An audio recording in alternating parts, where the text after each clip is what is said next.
Hayırlı günler, уважаемая Эльза. Лекунер, уважаемый наш гость.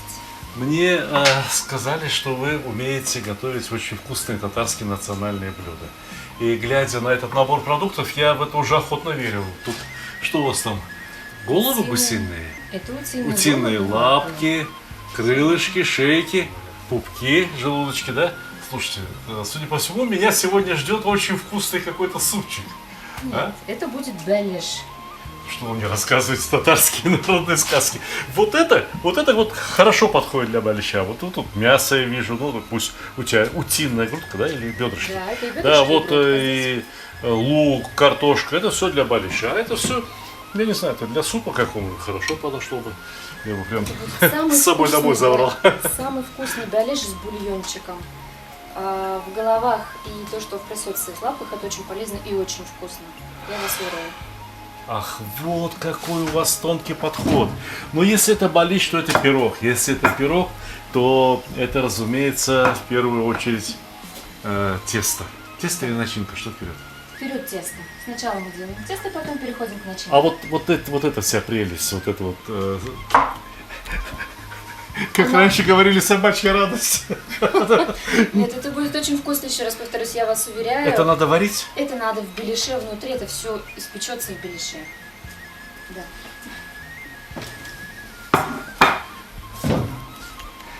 Это женщина меня обманывает. Я в это не верю. Хорошо. Тесто, наверное, надо замесить. Это Да. перчик понадобится вам потом. Картошечку все картошечка. мы убираем. Сейчас Картошечка. мы будем готовить тесто. Знаете что, давайте я не буду сидеть без дела, я могу потихоньку начинать нарезать, там, не знаю, что вам надо нарезать. Хотите лук нарезать, чтобы вы не Да, плакали? было бы прекрасно, потому что лук это самое Так. отвратительное. А тесто вы как будете замешивать? Где будете замешивать? На доске? Тесто у нас принято замешивать на доске. Мы сначала насыпаем муку горочкой. Так. Если это блюдо с яйцами, обычно кладем туда яйцо. А если без яиц, кладем немножечко соли, щепотку, все на глаз. Теперь нам с вами необходимо растопить немножечко масла сливочного и со сметаной положить его в наше тесто и потом замесить на этой доске. Печка у вас топится. Печка топится. Надо масло переложить в косушку Да. и поставить возле печки. Давайте переложим масло сюда. Вот. И оно очень быстро растопится. Печка это сила. Печка это сила. Я разрезаю масло на кубики помельче, чтобы все быстрее произошло. Потому что мне не терпится посмотреть, каким это может быть балиш, внутри которого, я не знаю, куриные, утиные, гусиные головы. Хорошо, что из баранины не готовят балиш. В татарской культуре принято именно гусиные и утиные.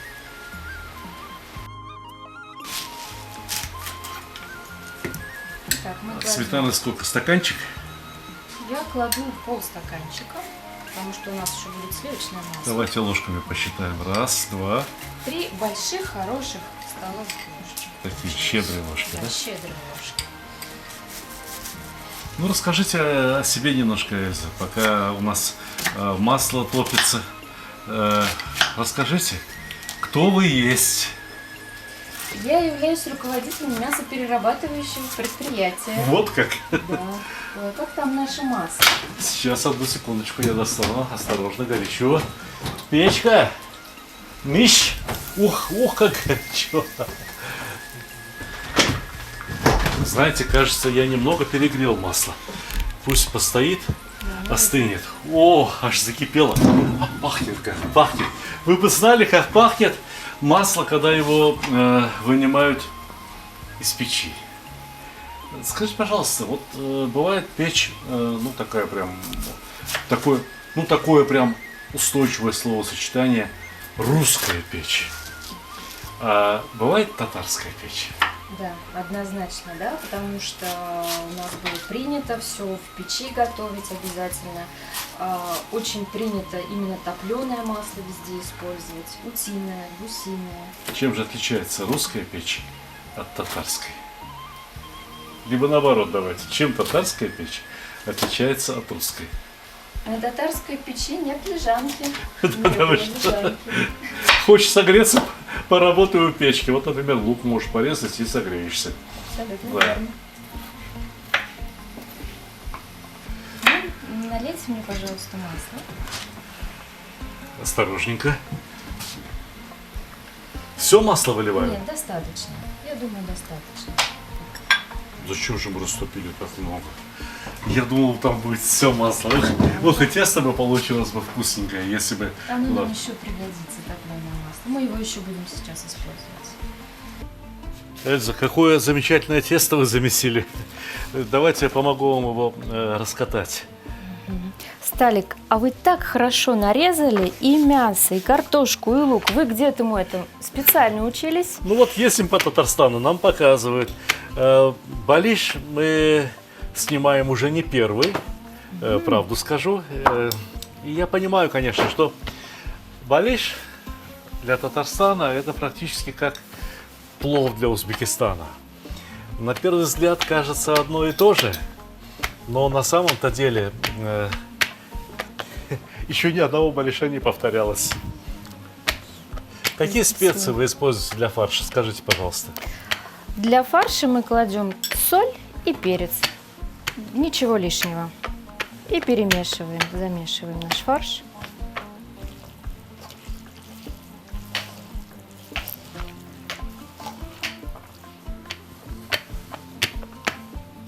Сейчас.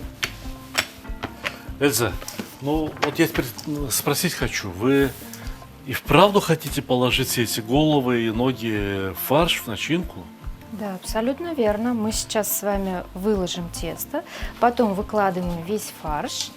И который- сковородка у нас будет, вот эта сковородочка, да? Да. Я смажу ее маслом, Да. но она как-то не очень высокая. Значит, нам балиш на самом деле придется делать довольно высокой пирамидой, да? Правильно я понимаю? Нет, Ну, биолетик чтобы мы- все уместилось. Чтобы все уместилось, мы все с вами вместе, вот вы видите, да? Он должен быть не таким высоким, чтобы не подгорело в печи. Да, тут надо учитывать. Дровяная печь, на что светит своими языками пламени, то и получается румяным. Иногда даже слишком румяным. Тесто раскаталось отлично. Ну, прекрасно. Раз. Два. Три. Уголочком в центр сковородки. Как отлично у вас получается. Профессия такая. Учиться, учиться и еще раз учиться. И я не думаю, что учиться хорошему это стыдно. Все, можете накладывать. Я сейчас Теперь крышку вам раскатаю, да и все. Выкладываем начиночку нашу.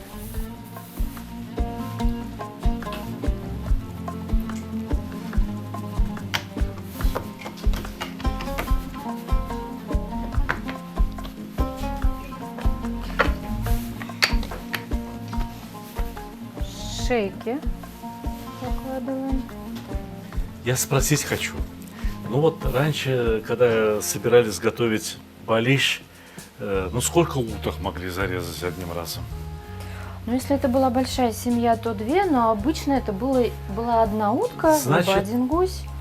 В одном балише могло быть не более 2 утиных Голов. головок. Абсолютно верно. И И нет. значит лапки 4 штуки, как у барашка. Да. А как их? А как потом режут этот балиш? Я не понимаю. Нет. Это блюдо вызывает у меня очень много вопросов. 4 лапки, 2 головки, желудков у наших утки. Она ела хорошо. У нее был хороший аппетит, поэтому у нее было штук 8 желудков. В данном случае, да, добавили. Слушай, да засыпайте все вот этим. Сейчас все поместится. Знаете что, я помимо крышки я хочу еще сделать, как это называется, такое вот украшение. Красиво. Да? Ну, совсем как у девочек у меня не получится, но постараюсь. Да, вообще принято было бялиш сарларга, то есть это красиво, обязательно вручную его необходимо обрамить. Украшать. Да, украсить, а это обрамление. Ладно, хорошо. сарлау наш. Ладно.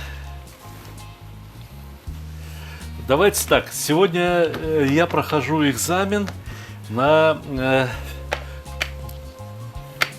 выпуск из первого курса кулинарного училища по татарской кухне. Договорились. Давайте, я буду показывать, чему я успел научиться в Татарстане.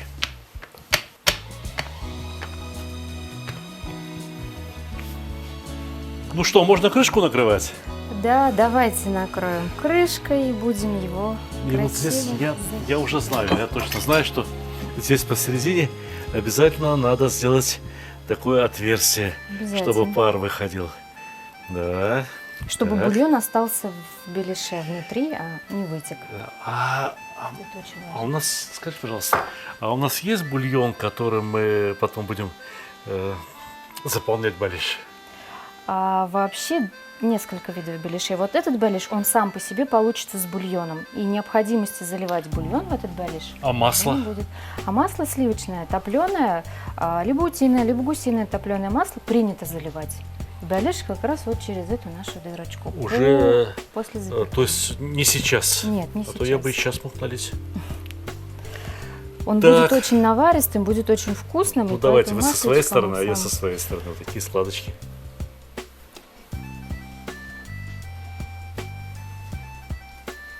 И теперь Защипываем. И теперь защип. Поплотнее, поплотнее. Не стесняйтесь. Давайте. Кто из нас сдает экзамен? Вы или я? Вы и без меня умеете готовить. Давайте, я должен научиться. Скажите, пожалуйста, какие еще блюда татарской кухни вы умеете и любите готовить? Можете рассказать? Вообще у нас очень принято запекать птицу на стол. Это либо гусь, либо это вот утка. Тут тырган-таук, да? Да, А как абсолютно по-татарски будет утка? Утка урдек. А точно так, как по-узбекски, все понятно. А вот тутырган-урдак умеете приготовить? Скажите, пожалуйста. Да, я думаю, мы с вами сегодня успеем ее даже приготовить. Если... Дорогие друзья, в следующем выпуске нашей программы мы будем готовить фаршированную утку. А скажите, пожалуйста, я везде пробую вот эти умопомрачительного вкуса колбаски. Как они называются? Козлык. Козлык. Абсолютно А вот верно. козлык умеете делать? Да, Умеете готовить? конечно. Любая хозяйка обязана просто уметь готовить. Ну вот Козлык. хорошо, козлык я должен поучиться готовить, потому что мне это очень понравилось. И это, мне кажется, один из символов татарской кухни. Так, защип. Сдаю экзамен. Значит, смотрите, вообще лучше всего подходят тоненькие пальчики. У меня руки тоже музыкальные. Ну давайте попробую показать. Смотрите, так или не так? В каждой семье защипывают по-своему, но у вас очень виртуозно получается. Очень хорошо. А я что вам говорил? Глаза боятся, руки делают.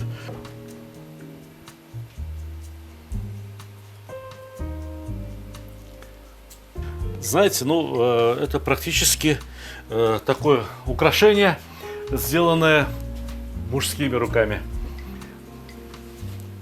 Попробую вспомнить, как же это было. Да, ну, во-первых, по чуть-чуть поменьше размером. Я раскатал тесто потоньше, именно которое пойдет на украшение. Чуть поменьше размером. И здесь вот как. Делаем надрезы, но не прорезаем до конца, а только надрезы. Раз, два, три, четыре. Ну, в общем, как циферблат. Примерно так, да? Кажется, у меня опять получилось все слишком грубо, неаккуратно. У вас Ну прекрасно ладно, получается. ладно, простите меня, пожалуйста. Вот так. И вот это вот, и вот эти вот разрезы слепляем Ну нет, у меня не получается так красиво, как у татарских хозяек. У вас Нет. еще лучше получается. Зато я хорошо умею готовить шашлык, плов. И Борис, прекрасно получается. Не наговаривайте. Ну на помогите мне, помогите, хорошо, давайте, помогите. Ну-ка, помогите. Я пока займусь любимым делом, проделаю еще одну дырочку. Потому что тут-то вот у нас была дырочка, а теперь нету. И вот это будет крышка, временная крышка. Мы потом ее будем убирать и доливать туда уже не бульон, а растопленное Растопленное. сливочное масло. Да, И сейчас. получится у нас не просто балищ, а очень даже зор-балищ. Значит, дальше мнения кулинаров разделяются. Некоторые говорят, ну вот собрал балищ и давай его сразу, значит, в печь, поставь и пускай печется. Сколько будет печься этот балищ? 2,5-3 часа. Ну правильно, на голову это, конечно, должны развариться. Уж если мы их положили, то они должны развариться прям как в холодце. Да, не И должны. шея тем более. Все это такое очень крепкое мясо. Но некоторые кулинары говорят, что прежде чем ставить что балиш, что как вот этот вот сладкий пирог очень вкусный, как он? Губадия. Губадия. Что они сначала должны расстояться, то есть должны пройти расстойку. Давайте, пускай наш балиш расстаивается, а потом мы поставим его в печь. Печь закроем Да, обязательно. и приготовим что-нибудь другое. Приготовим козлык.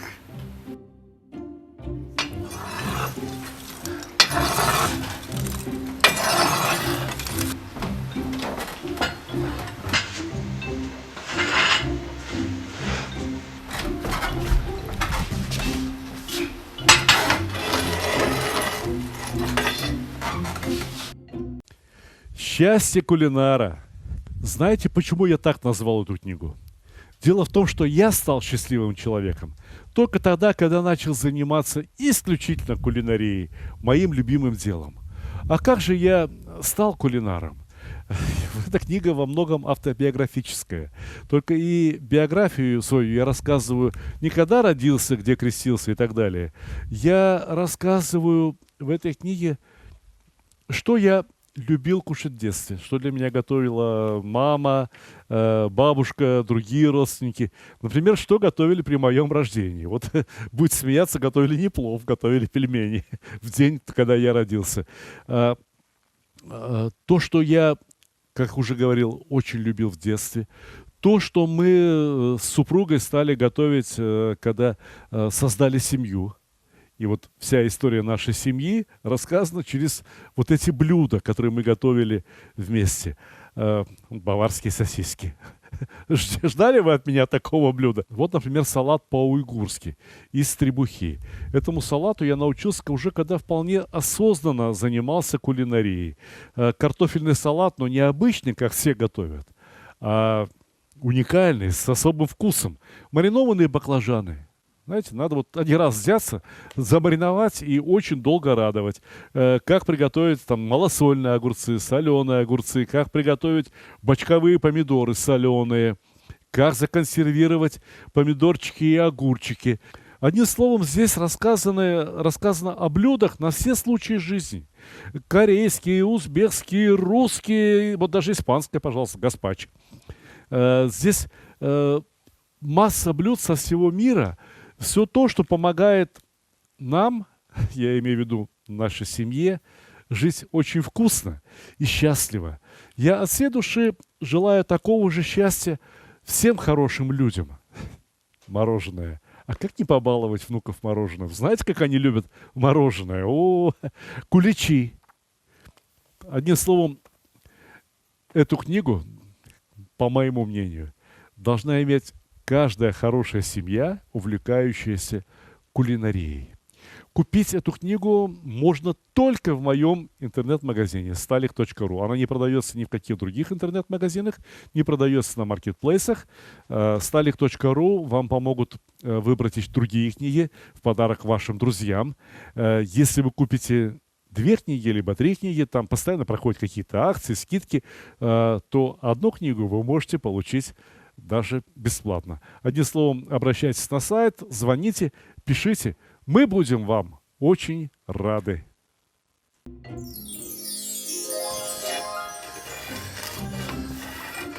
Ну-ка, Эльза, посмотрите. Не передержали мы с вами, а? Нет, однозначно. Не слишком румяный, не чересчур загорелый, а? Он очень вкусно загорелый. Он у нас такой получился, чуть-чуть афро-татарский, африканский. О, Прям очевидно, что он готовился в печи. Горелый, румяный. на самом деле, почему из печи должна выходить еда такая же, как из духовки? Вот готовьте в электрической духовке, и у вас все получится ровно так, как на картинке. А у нас получится так, как на картинке в хорошей кулинарной книге. Где моя большая ложка? Зор-Балиш относится к тем пирогам, которые едят при помощи ложки. Не верите? Смотрите, наблюдайте. Можно я? Я уже знаю, как надо. Сначала открывают вот эту крышку, правильно? Да, все верно. А если я наткнусь на утиную голову, как мне ее обходить? А если вы обратили внимание, мы старались ее положить в бок. Хорошо, да? Какой аромат. Чувствуете, да? Да. Чувствуете? Не зря мы старались. А вот это, говорят, не едят, но ничего страшного, в сторонку отложим. Хотя я съем потом. Вот теперь аромат пошел. Ого! До Казани аромат дошел. Посмотрите. Посмотрите, какое чудо. А вот эти вот кусочки теста мы будем использовать в качестве хлеба. Правильно я говорю? Да, да. Мне интересно знать, ну я просто Зор-Балиш там и с мясом из говядины, там и с чем-то еще, там, я пробовал, и это очень вкусно, это реально вкусно, да, но что дает Зор-Балишу вот эти потроха, что они дают, какой привкус, какой вкус, я пока что не знаю. Сейчас я вам расскажу, а вы попробуйте, скажете мне, верно или нет. Каждая хозяйка, когда готовит балиш традиционный, добавляет бульон в конце готовки. В этот балиш нет необходимости добавлять бульон. Он уже с наваристым бульоном. Что голова, шея, желудок, все это дает Да, сок. абсолютно. Они дают прекраснейший, правда? ароматный, вкуснейший сок. Мне нужна еще одна тарелка. И вот теперь, собственно говоря, начинается раздача балиша. Вот теперь вы должны подойти поближе и посмотреть. Посмотрите на этот бульон.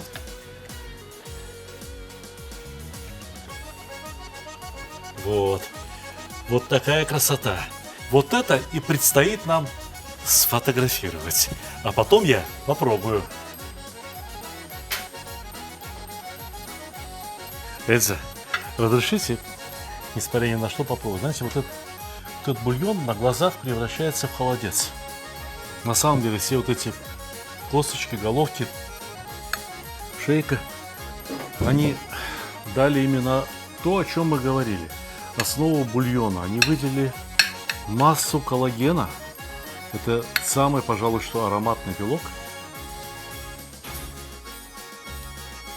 Вот это да. Вот это да. Мне ведь еще один парень говорил там. Ведь вот с потрохами ешь и остановиться не можешь. Не могу остановиться. Не могу, но надо. Потому что мы должны, дорогие друзья, пожелать вам приятного аппетита, больших успехов в кулинарии. И добрый мой совет: приезжайте в Татарстан и отведайте все сами. Либо просто-напросто готовьте по нашим рецептам. А когда приготовите, говорите своим домашним, друзьям, гостям, родственникам: «Ашларыгыз там лебулсын».